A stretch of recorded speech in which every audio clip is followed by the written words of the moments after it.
বিসমিল্লাহির রহমানির রহিম। আসসালামু আলাইকুম ডিয়ার সাবস্ক্রাইবার, কেমন আছেন সবাই? আশা করি ভালো আছেন। স্ক্রিনে দেখতে পাচ্ছেন লং প্যান্টের ফাইল। এটি হলো মডেলিশের আইকন এবং এটি মেজারমেন্ট শিট। আজকের যে ভিডিও টিউটোরিয়ালটি আমি তৈরি করতে চাচ্ছি তা হলো 5 পকেট প্যান্টের ভিডিও পার্ট 5 আর গ্রেডিং পার্ট 2। পূর্বের ভিডিওতে আমি অর্থাৎ 4 নাম্বার ভিডিওতে ফ্রন্ট পার্টের প্যাটার্নটিকে গ্রেডিং করেছি। আজকের ভিডিওতে ব্যাক পার্ট গ্রেডিং করব এবং সে সাথে অন্যান্য কাজগুলো করব। আপনি যদি আমার চ্যানেলটিতে নতুন হয়ে থাকেন অথবা পূর্বের ভিডিও না দেখে থাকেন তাহলে ডিসক্রিপশন বক্সে লিংক দেওয়া থাকবে, সেখানে ক্লিক করে দেখে নেবেন। পাশাপাশি চ্যানেলটিকে সাবস্ক্রাইব করে অ্যালার্ম বেলটিকে বাজিয়ে দিন, যাতে নতুন কোনো ভিডিও আপলোড হওয়া মাত্র নোটিফিকেশনটি আপনার কাছে পৌঁছে যায়। আর যদি পূর্বে থেকে সাবস্ক্রাইব করে থাকেন তাহলে অসংখ্য ধন্যবাদ। ভিডিওতে একটি লাইক দিয়ে সঙ্গে থাকুন।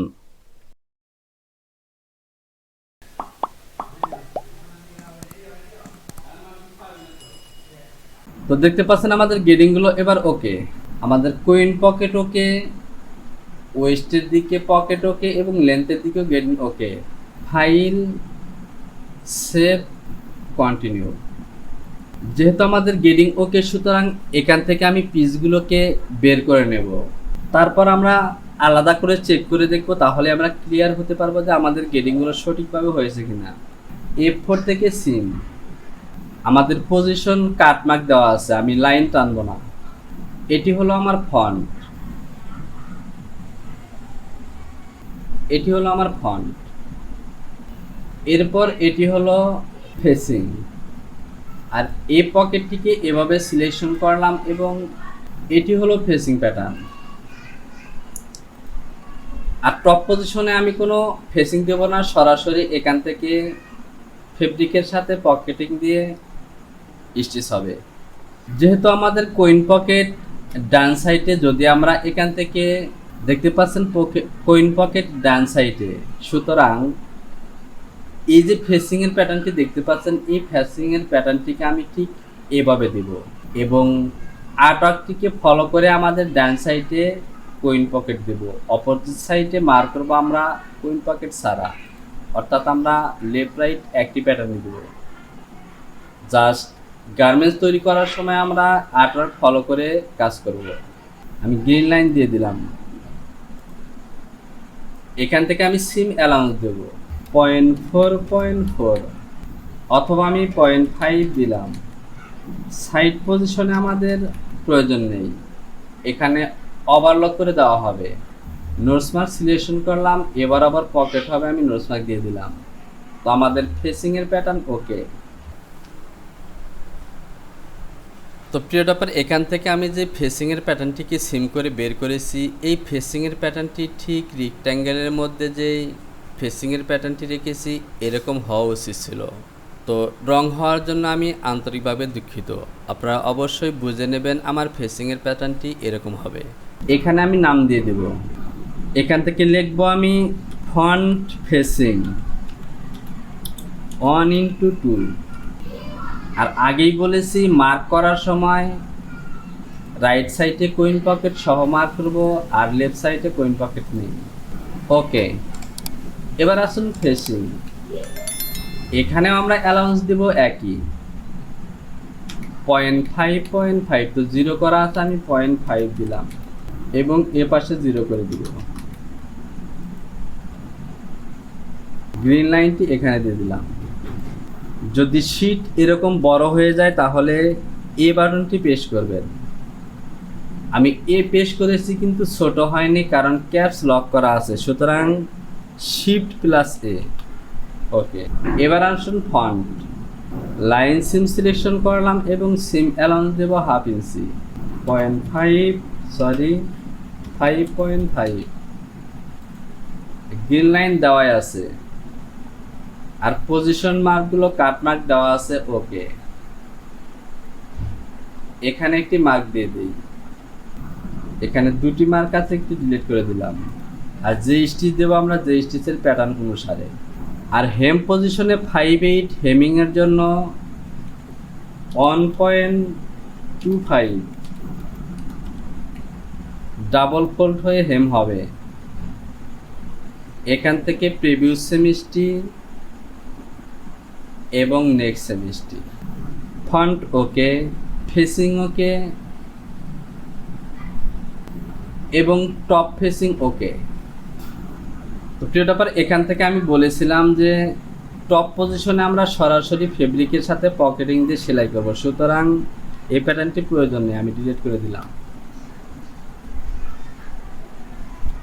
এবার এখান থেকে আরেকটি প্যাটার্ন আছে পকেটিং, এই প্যাটার্নটিকে আমি বের করে নিই।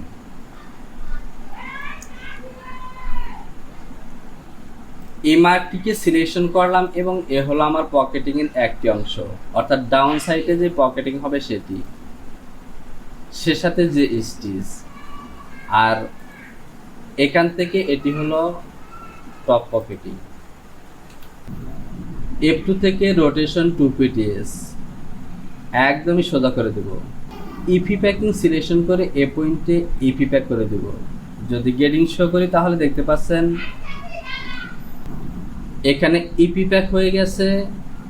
এই অতিরিক্ত লাইনগুলোকে আমি ডিলিট করে দিই, এখানে গ্রিন লাইন দিয়ে দিলাম, শিফট এ। এবার দেখতে পাচ্ছেন যে স্টিচের প্যাটার্ন ওকে।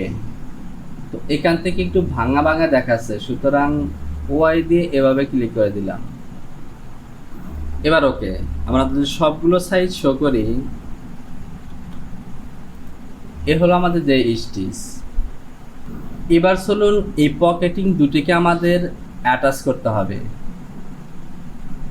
আমি এটিকে সিলেকশন আছে F2 থেকে এক্সিম, প্যাটার্নটি ঘুরে গেছে। এবার মেরি সিলেকশন করে এভাবে মেরি করলাম। F8 থেকে মুভ ম্যারিজ, এ পয়েন্টে মেরি হবে। এখান থেকে একটু বাঁকা আছে, আমি অ্যাটাচ দিয়ে এখানে সরাসরি অ্যাটাচ করে দেব। সিম এবং এই মার্কটি আমাদের প্রয়োজন নেই, পকেটিং বের হয়ে গেছে, এটিকে ডিলিট করে দিলাম। এটিকে সিলেকশন করলাম, ডিপেস করে এখানে নিয়ে আসলাম।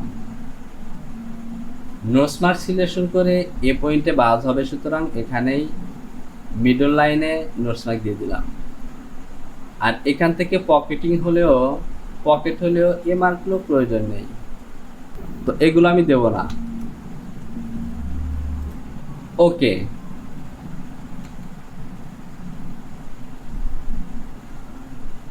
ফন্ট পকেটিং যে স্টিচ ওকে, ডাবল ফ্লাই। আমাদের গ্রেডিং হলো 0.5, সুতরাং এখান থেকে সিলেকশন করব এবং দেব হাফ সিএম 0.5। রিপোর্ট টেক্সট এভাবে সিলেকশন করলাম এবং এখানে ক্লিক করব। ওকে, যে stitch okay, double fly okay, front part okay, back part বাদ আছে। তো চলুন এখান থেকে ব্যাক পার্টের প্যাটার্নটিকে গেডিং করি। আমি ফাইলটিকে একবার সেভ করে দেই, ফাইল, সেভ, কন্টিনিউ। তো যেহেতু আমার ব্যাক পার্ট বাদ আছে, সুতরাং আমি ফ্রন্টের এই ব্লক এবং ব্যাক পার্টটিকে আলাদা করে নেব। আমি আই পেশ করে, শিফট আই পেশ করে এই আঙ্গুলের মতো এটিকে নিয়ে আসলাম। দুটি পিসকে সিলেকশন করলাম, ফাঁকা অংশে ক্লিক করলাম, কিবোর্ড থেকে F7 এবং বডিতে ক্লিক করলাম। ওকে, এবার আমি এই ব্যাক পার্টটিকে গেডিং করব। এখান থেকে আমাদের মনে আছে আমরা টপ এবং ডাউনে উভয় সাইডে হাফ সিম করে গেডিং দিয়েছিলাম, সুতরাং আমি এভাবে সিলেকশন করব। একদম ইজি, রিড টু ওয়াই, এখান থেকে ক্লিক করে এখানে দিয়ে দিলাম। তো বাকিগুলো হয়েছে, এ পয়েন্টটি হয়নি, এখানে অ্যাটাচ করা নেই। তো অ্যাটাচ করা আছে কিন্তু হলো না, আমি ওয়াই দিয়ে এখান থেকে এখানে দিয়ে দিলাম। ওকে, একইভাবে এখানে সিলেকশন করব, ওয়াই দিয়ে এখান থেকে এখানে হয়ে গেছে। পকেটের এই অংশটিকে আমি ক্যান্সেল করে দেব। আর বটম পজিশনে দুটি পয়েন্ট আছে, এই পয়েন্ট দুটোকে আমি ডিলিট করে দিই, প্রয়োজন নেই। এটি ফন্টের মার্কটি এখানে ছিল ব্লকের মধ্যে। আমি মিডল পজিশনে একটি পয়েন্ট দিয়ে নিব। আমি এটিকে অফ করে দিলাম, সিকোয়েন্স ডিভিশন অল্টা 7। তো পয়েন্ট হয়ে গেছে। আমি ফন্ট পার্টের মধ্যেও একটি পয়েন্ট দেব। তাহলে যদি আমরা দুটি পিসকে মেরি করে দেখতে চাই তাহলে আমাদের জন্য সহজ হবে। আর বটমের লাইনটি বাঁকা আমি সোজা করে দিই, অ্যালাইন টু পিটিএস এবং সোজা করে দিলাম। এবার আমরা ফন্টের সাইড পজিশনে যে গেডিং দিয়েছি সেই গেডিংটি এখানে দেব। আমি ইয়ক সহ এই অংশটিকে সিলেকশন করলাম। রিটো এক্স এখান থেকে এখানে দিয়ে দেব। আর এ পজিশনে আমাদের ব্যাক রাইজের গেডিং দেখতে হবে। এ হলো ব্যাক রাইজ 0.75। তো এগুলো আমাদের ওকে হয়ে গেছে, আমি কালার করে দিলাম। পকেট ব্যাস হাফ সিএম এটিও দিয়ে দিয়েছি, ওকে। ব্যাক পকেটের এই পয়েন্ট দুটি বাদ থাকলো, কন্ট্রোল সিলেকশন করলাম, এখান থেকে দেব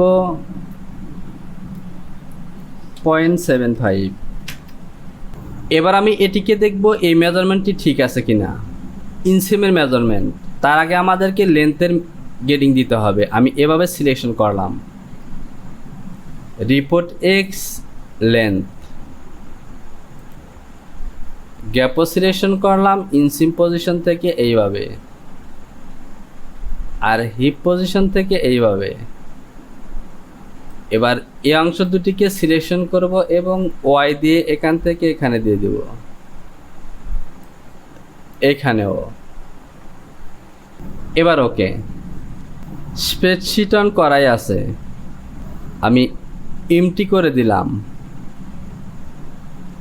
সাইজ সিলেকশন করলাম, লেন্থ এবং এ হলো আমার ইনসিম পজিশন। তো ফ্রন্ট পার্টের মধ্যে কিন্তু ওকে আছে। যদি আমি শো করি তাহলে দেখতে পাচ্ছেন একদমই কাছাকাছি, কিন্তু ব্যাক পার্টের মধ্যে অনেক ডিফারেন্স।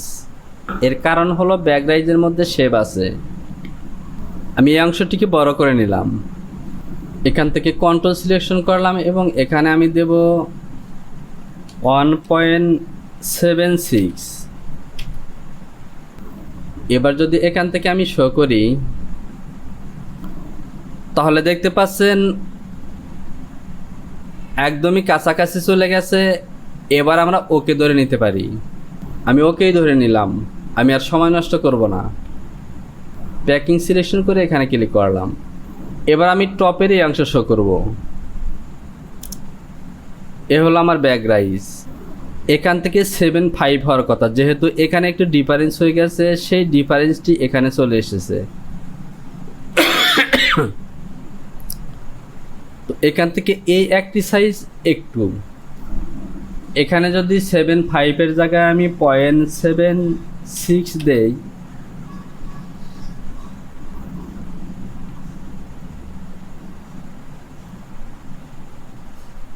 এবার দেখতে পাচ্ছেন ওকে। আমি এটিকে অফ করে দিলাম। আমার ইনসিম পজিশন ওকে, ব্যাক রাইজও ওকে। আমি গেডিং 0 করলাম। এখান থেকে দেখতে পাচ্ছেন দুটি লাইন আছে। টপের এই লাইনটি হলো আমার ব্যাক পার্টের লাইন, আর এটি হলো ইয়োক লাইন। এটি হলো ব্যাক পার্টের লাইন, আর এটি হলো ইয়োক। আমি ইয়োকের মধ্যে অনফোর শেপ দিয়েছি। আমরা যখন সিম করব এই কার্ভ লাইনে ইয়োক এবং স্ট্রেট লাইনে ব্যাক পার্টিকে সিম করে বের করব। তো আমাদের বডি গেডিং ওকে। এবার চলুন এখান থেকে ইয়োক, আমি এই অংশটিকে বড় করে নিই। আর এরই সাথে আজকের ভিডিওটিকে আমি এখানে শেষ করব। গেডিংয়ের বাকি কাজগুলোকে আমি আরেকটি ভিডিওতে দেখাবো। ভিডিওতে লাইক করুন, কমেন্টস করুন। কোথাও বুঝতে সমস্যা হলে অবশ্যই কমেন্টস বক্সে কমেন্টস করে জানাবেন। শীঘ্রই পরবর্তী টিউটোরিয়াল নিয়ে হাজির হয়ে যাব। সে পর্যন্ত ভালো থাকুন। সবার জন্য রইল শুভকামনা। আসসালামু আলাইকুম।